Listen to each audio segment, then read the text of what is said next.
Hey there, Puzzle Gang, Editing Mist here. The footage behind me is the beginning of the Stanley Parable Ultra Deluxe, but I had my noise gate a little too strong during stream, and a lot of my audio is choppy.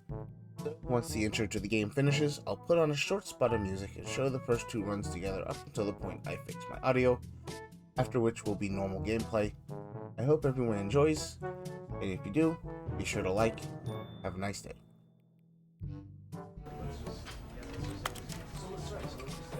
No matter the game, VSync will be off. It causes problems a lot of the time. Why does it even have that button? Alright.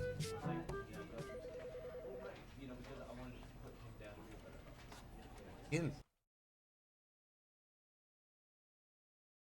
This is the story of a man named Stanley. Stanley worked for a company in a big building where he was employee number 427. Employee number 427's job was simple.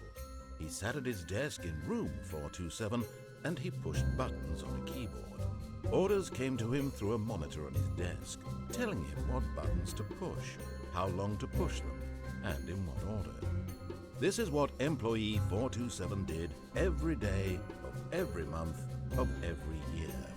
And although others might have considered it soul-rending, Stanley relished every moment that the orders came in, as though he had been made exactly for this job. And Stanley was happy. And then one day, something very peculiar happened. Something that would forever change Stanley. Something he would never quite forget. He had been at his desk for nearly an hour when he realized that not one single order had arrived on the monitor for him to follow. No one had showed up to give him instructions, call a meeting, or even say hi. Never in all his years at the company had this happened, this complete isolation. Something was very clearly wrong. Shocked, frozen solid, Stanley found himself unable to move for the longest time. But as he came to his wits and regained his senses, he got up from his desk and stepped out of his office.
take this path?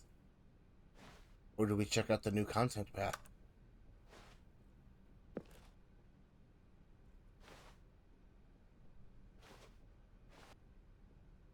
New content. Alright.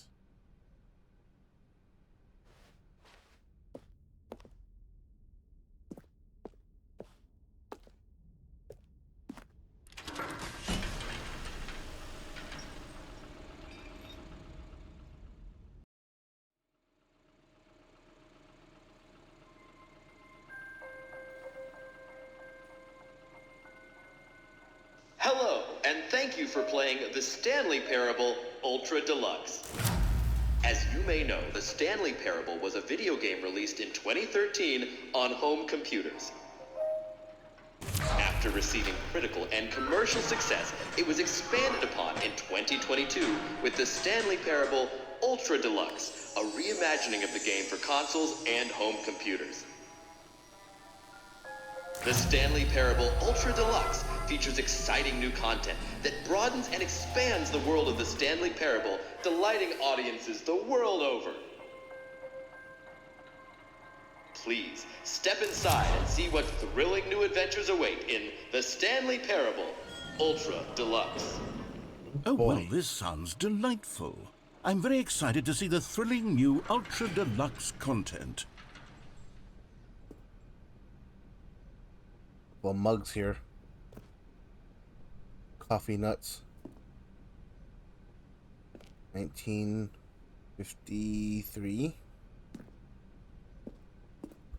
Interesting. Okay, so far it's an elevator.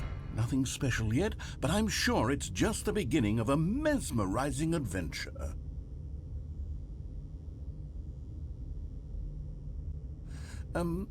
Is it broken? What's going on here? Should we be moving somewhere or... Oh, there we go. All right, finally, at long last, it's on to the new content. I've never been more ready. Let's do it. Exciting. I have to say, initial impressions of Stanley Parable Ultra Deluxe, mostly tedious. It's as if them... Oh, okay. Let's see the content. Give me the content, Stanley.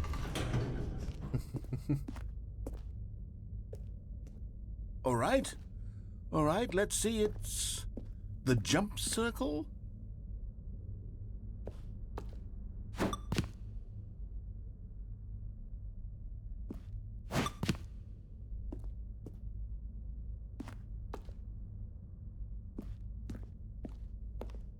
Is that it? Surely that's not all the new content. There has to be something else, right?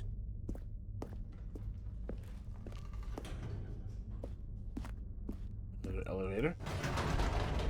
Goodness, another elevator. Stanley, I have to say, initial impressions of this game are not positive. It's just elevators and jumping.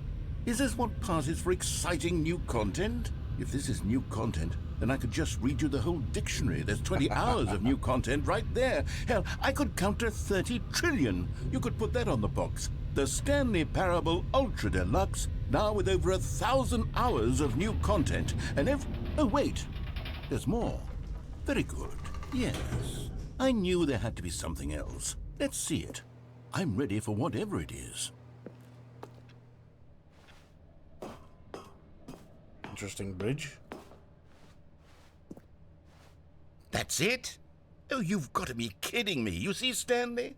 This is what happens when greedy video game developers with no respect for their fan base rush a cheap expansion to market for no reason other than to make an easy dollar. And don't get me started on the level of craftsmanship that's gone into it. In fact, I'm looking right now at the game's achievements, and it's hard to believe one of them actually says, "Test achievement, please ignore." What quality assurance department signed off on this? I'm infuriated and I'm offended, and I intend to find these people on Twitter and hold them personally accountable. It's my fault, Stanley. I built up too much anticipation around the new content, I'm afraid. It could never have lived up to such expectations. If you're still with me, why don't we just reset the game, and we'll try to get back to what the Stanley Parable is really about. No frills, no gimmicks, Just you and me, having a great time together like always. What do you say, friend? Okay. Oh, this looks different.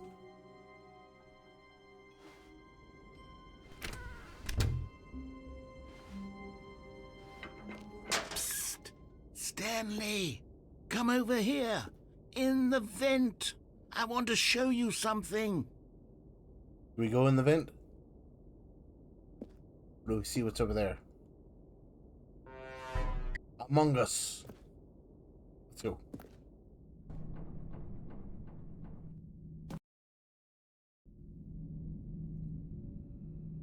Okay, you remember how cheap and unsatisfying the new Ultra Deluxe content turned out to be? Well, it got me thinking about the past, and how much better the Stanley Parable used to be. So I made something special and tucked it away here where the game's developers won't find it. Just our little secret. Take a look. Whoa. It's the memory room? Memory room. I call it the Memory Zone. It's where I've been storing all my favorite memories so I can relive the peak experiences of my life whenever I want. Experiences like the launch of the Stanley Parable on PC.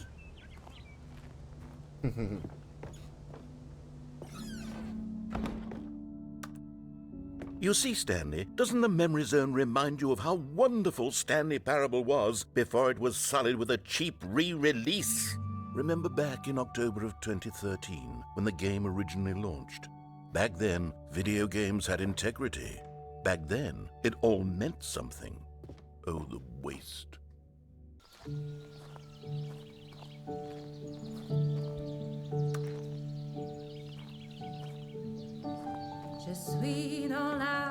And over here is where I keep reviews of the Stanley Parable. Like this stunning triumph of games journalism, 10 out of 10 from Destructoid.com. James Stephanie Sterling writes, and I quote, "Where so many games that aspire to be more than games end up less than any form of art, Stanley Parable strives and then succeeds to be every game ever created." Did you hear that, Stanley? Every game ever created. That's how grand and all-encompassing the original Stanley Parable was.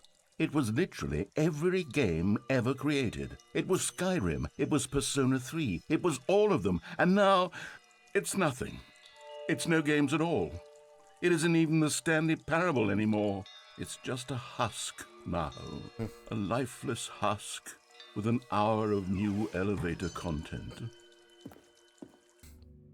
People play games because of what they can do inside them, and your game is very good at letting them know they can't do anything. Literally anything. The end is never the Here's end. another moving passage, this time from GameSpot.com. The Stanley Parable is both a richly stimulating commentary on the nature of choice in games and one that offers some of the most enjoyable, surprising, and rewarding choices I've ever been confronted with in a game. 9 out of 10. Don't you get it, Stanley? The game was perfect. It didn't need anything else. It didn't need new content. It just needed to be left alone, to spend the rest of time collecting dust in the hallowed hall of beloved video game memories. These were simpler times, Stanley. But I wouldn't give to go back to have it all over again. Wait, hang on. I don't recall this part of the memory zone before. What's this? What's down here?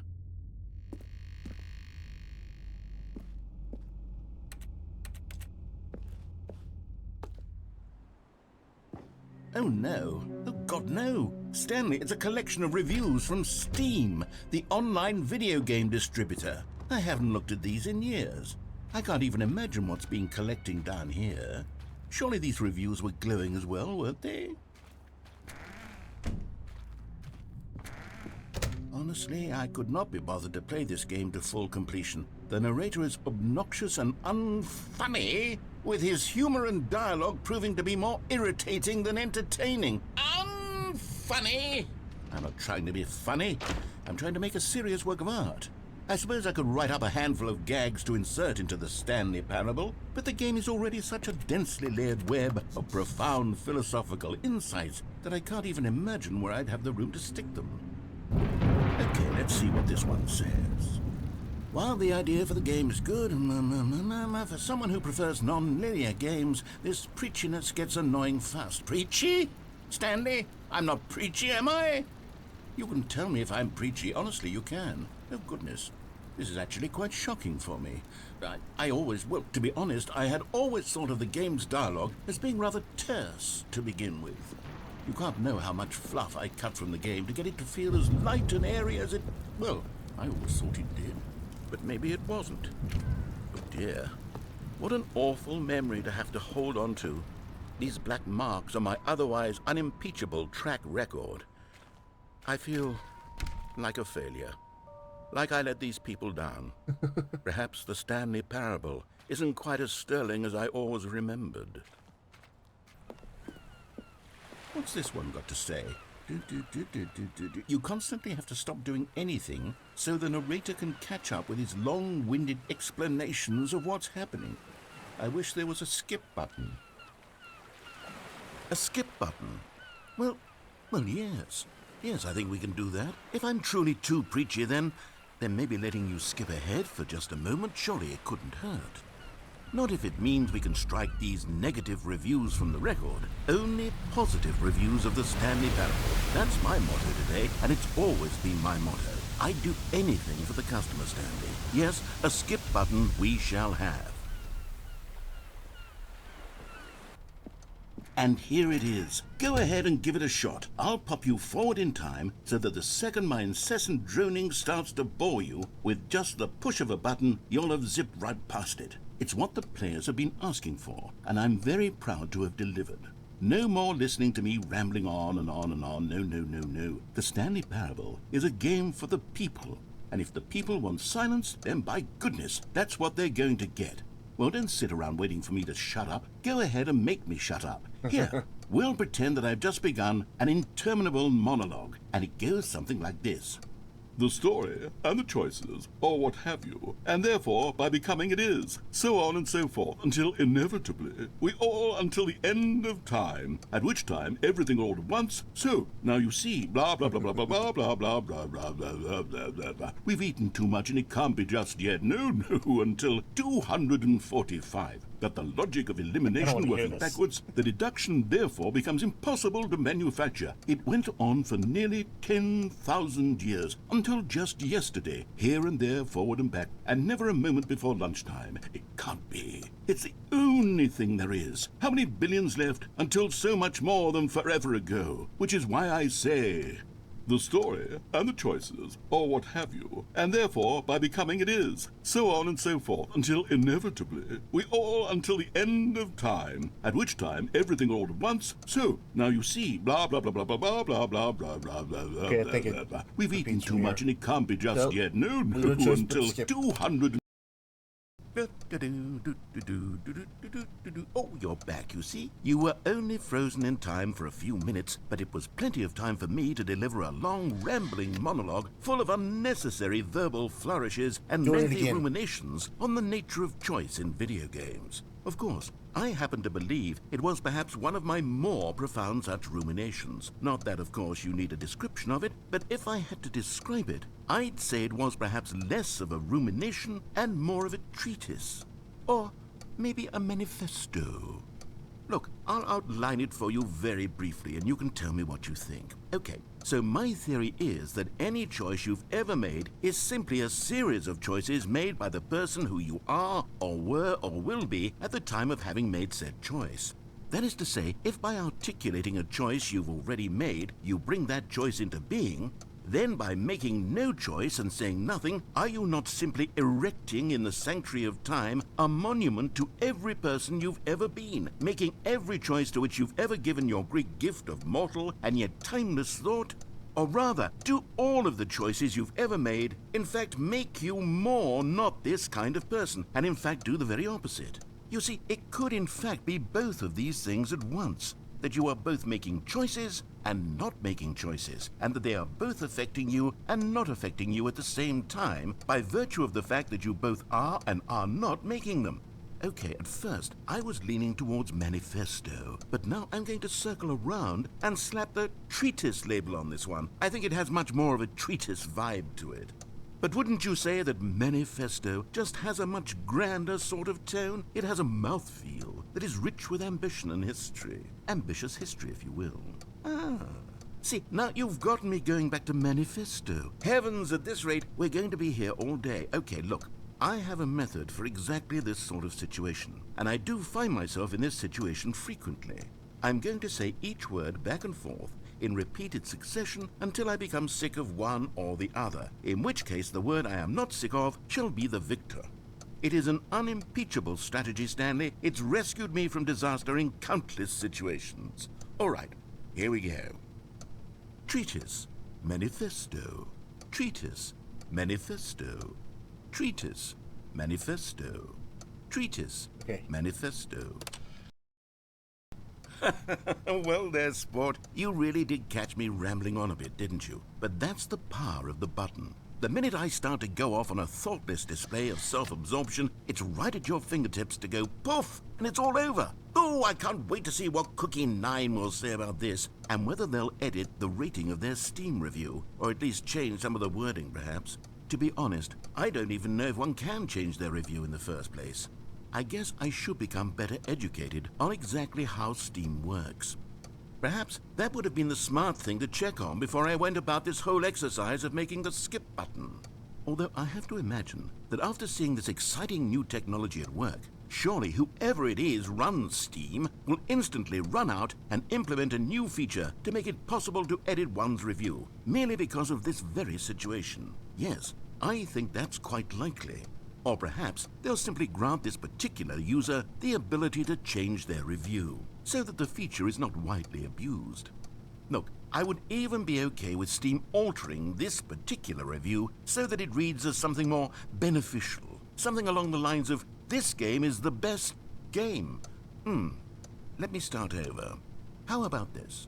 From the ashes of depravity rises the phoenix of quality.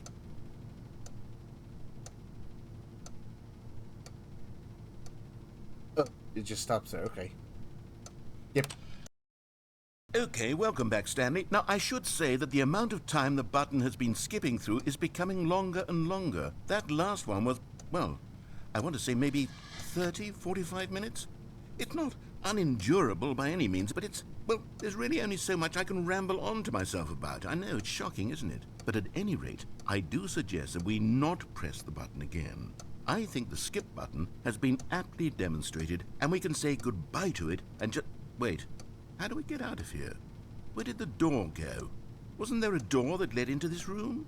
I do feel quite certain that there was one here before. How else would we have gotten into the room in the first place? I don't think one can enter a room without a door of some sort, or a window or something like that. Do you see a window anywhere? A porthole? A sufficiently large crack in the wall? I'll take any of these. All I want is for us to move on and to please step away from the skip button, to go anywhere other than the skip button. There was a door here before, wasn't there? I swear there was. Where did it go? Can you maybe just ram your way through a wall? Is there any possibility that you could, say, slam your body into the wall until enough damage is done for you to be able to leave? Please, I'll take any option at all. I'm asking you to work with me here. We need a door. We need a door of some kind. I can work with any kind of door as long as it can open and lead from one room to another. I'm going to step away for just a moment, and I'm going to try to find us a door.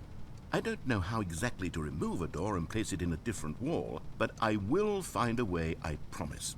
You just need to not do anything. Don't press the skip button. Please, please, please do not press the skip button. Just wait here for me, and don't press the skip button. Got it? Yes, good. I'll be right back. Stanley, please don't push the button again. It's been 12 hours. You've just been frozen there.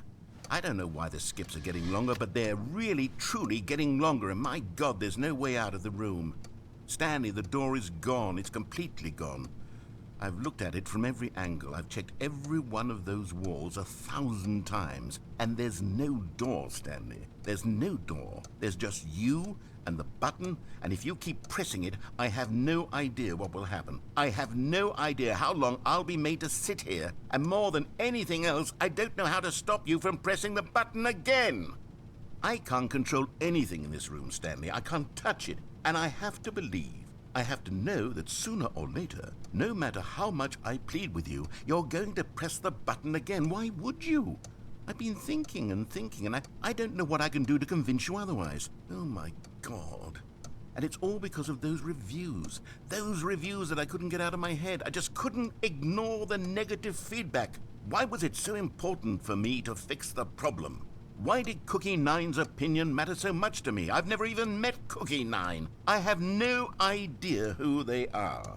What would it ever really matter? But here I am. I'm fixating on every tiny negative thing that anyone ever says about me. The merest mention of one of my imperfections, and I become as impetulant as a child. Wild and impulsive. I can't help myself. I can't stop myself from lashing out with a vengeful fury to alter and to change and to break anything unbroken, if only it pleases this one person who made a single negative comment. What does such an impulse serve? For whose benefit is this? And here I am now, stuck in a room, waiting for you to press this button, and to become frozen in time, knowing that you're going to do it, and that I'm going to be stuck all alone, and that I had the power to prevent it all from happening, if only I'd held my tongue. It's all out of my control now. Just you. Just your decision as to exactly when you're going to make me suffer, to leave me all alone. Surely you will. I don't doubt it.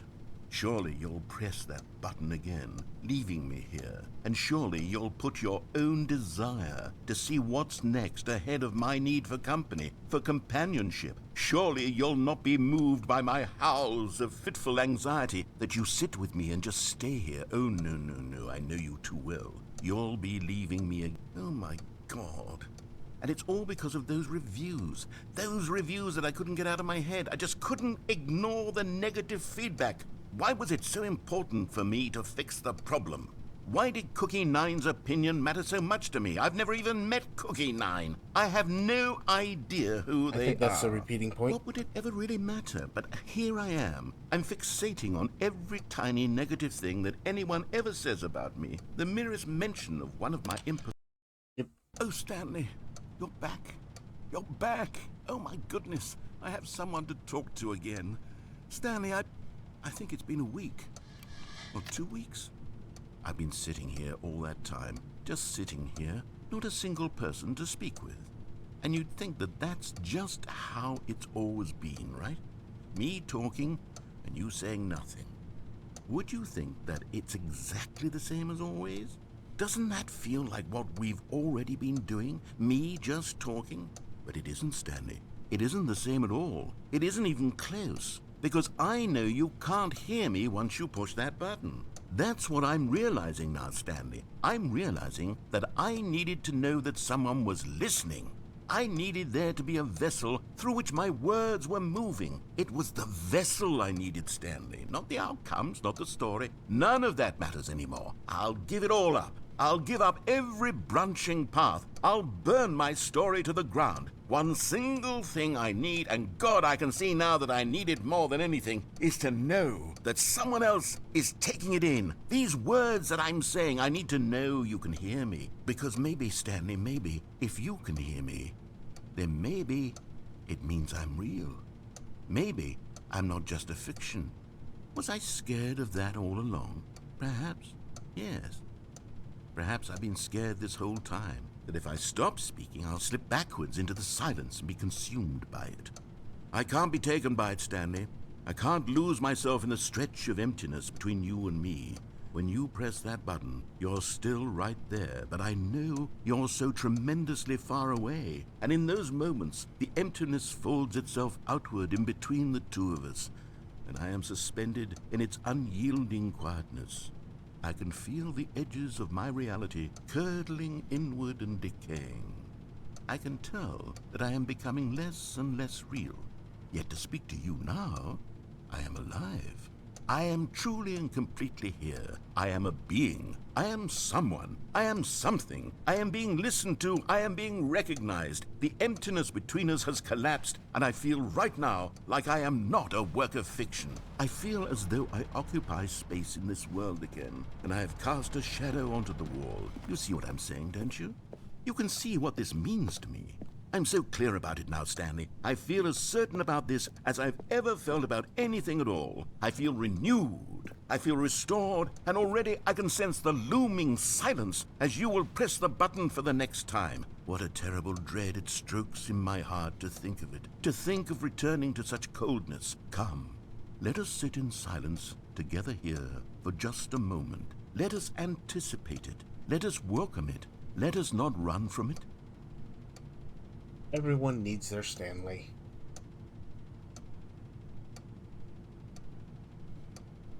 Well, the moment has passed. Back to work. Oh, hello. It's you. You're here again. Welcome.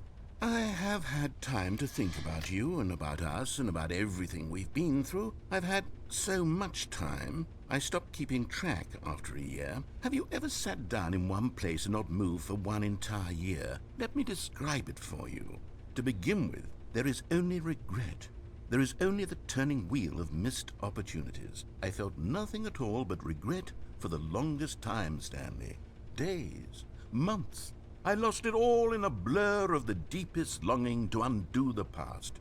And when that feeling had begun to subside, what took its place is what I can only describe as the collapse of every moment I have ever experienced my entire life. All of them collapsed down into a single instant. In that instant, I could see myself clearly, calmly, with a collected heart. It was an impossibly rich wellspring of both delight and disgust simultaneously. I was consumed by it. I could do nothing but wallow in it for what felt like an eternity, for what I now know was far less. You see, it was a revelation for me. It was unlike anything I had ever known. It was a space without consequence, without action or outcome. It was divorced entirely from the question of free will that you and I have squabbled over for so long. There could be no one ending, no singular outcome of events, not if all events existed in the same moment, and I felt freed. I felt unburdened by the need to manifest a particular outcome into being.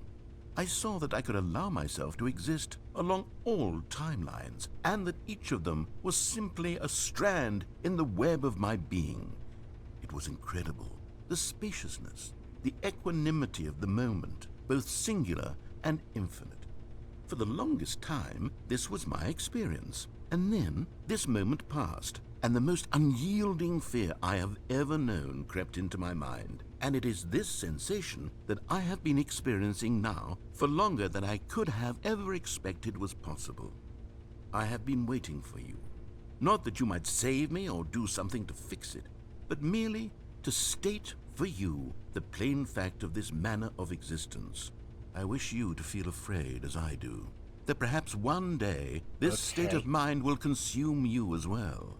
Perhaps you will somehow, in some way, have to live as I do now, and I wish for you to know how excruciating it is, and for you to be in true terror of its eventual arrival. If I can only do this, only this one thing, perhaps it will bring me the smallest moment of peace in the darkness. Okay, well, I'm gonna skip then.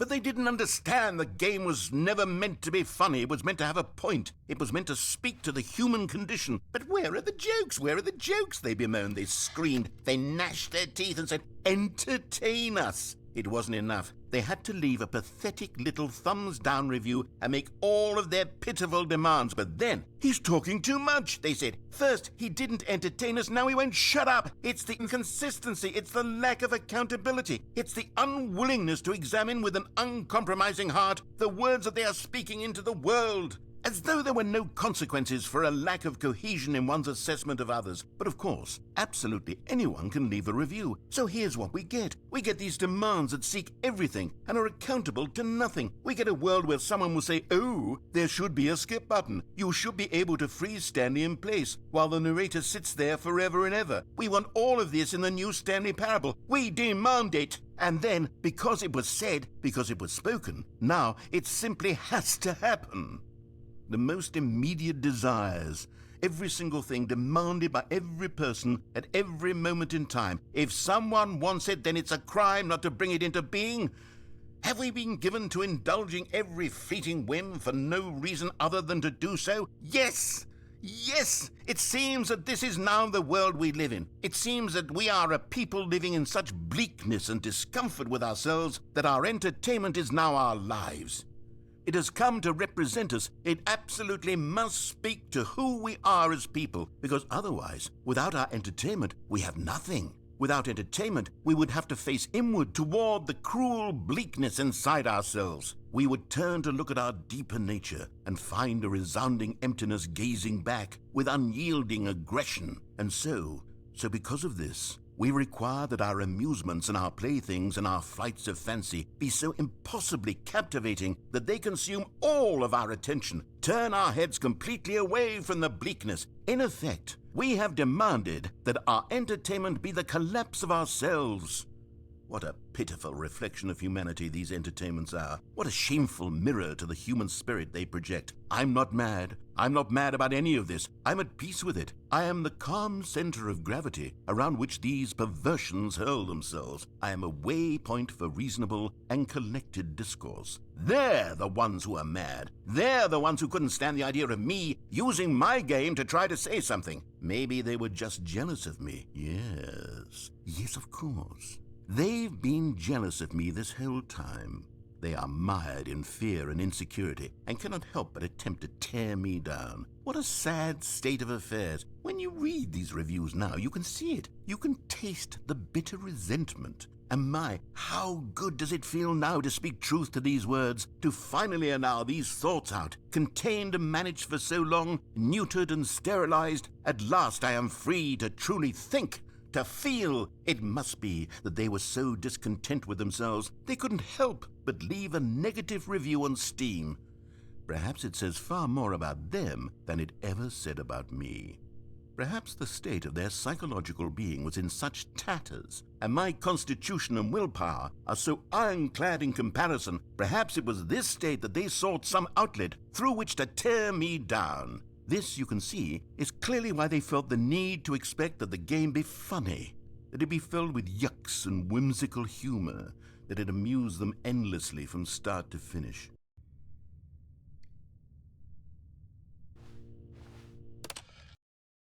The end is never the end, is never the end, is never the end, is never the end, is never the end, is never the end, is never the end, is never the end, is never the end, is never the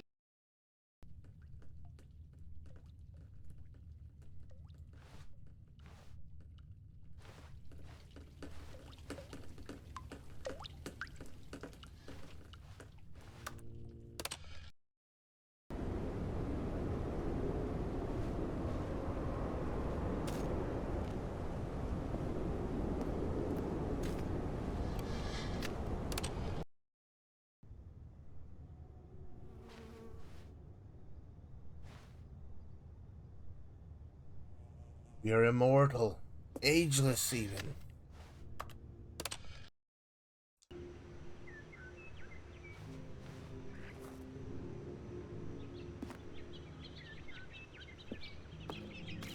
The apocalypse is happening.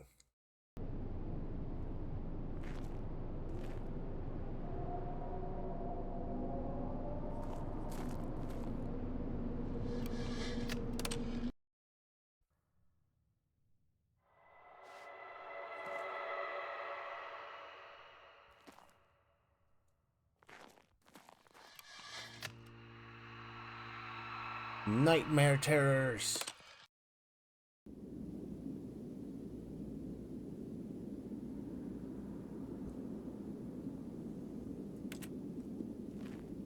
The skip button appears to no longer work.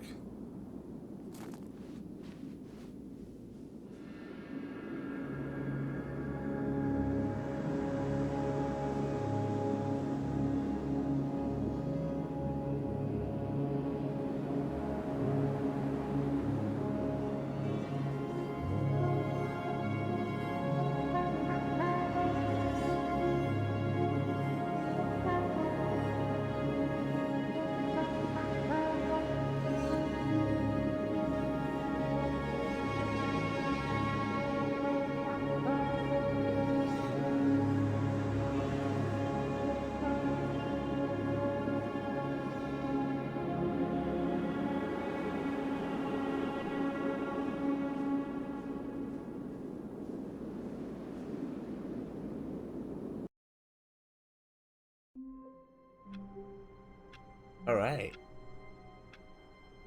Well, that's our adventure.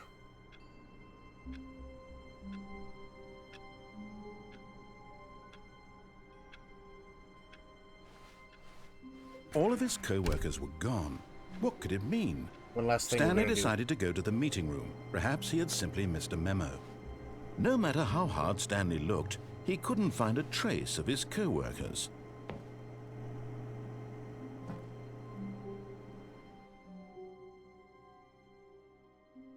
At first, Stanley assumed he'd broken the map, until he heard this narration and realized it was part of the game's design all along. He then praised the game for its insightful and witty commentary into the nature of video game structure and its examination of structural narrative tropes. So, now that you're here, what do you think? Isn't this a fun and unique place to be? Why don't we take a minute just to drink it all in? Okay, I'm over it now. What do you think? Are you sick of this gag yet? Well, I don't know how to say this politely, but you could literally just hit escape and restart the game any old time you want, like right now. You could have done it just then. Now would also be an appropriate time to quit. Any of these points and so many, many more, all of them are appropriate.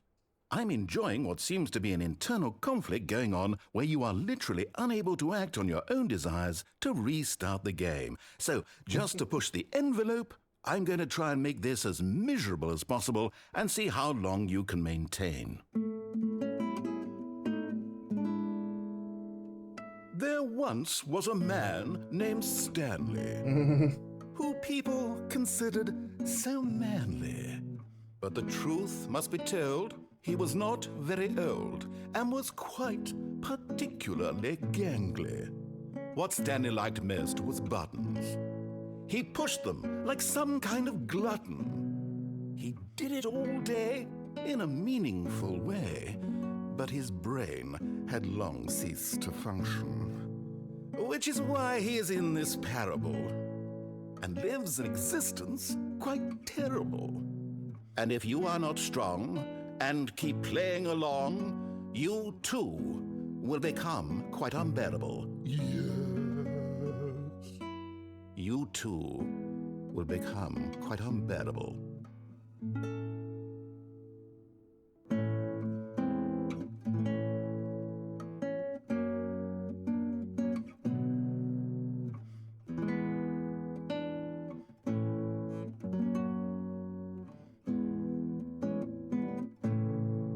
Alright, and that's going to do it here for today. I hope everyone had fun. I know I did. There will be more of this to come. But for now, I hope everyone has a nice time. And I will see you in the next one. Bye-bye.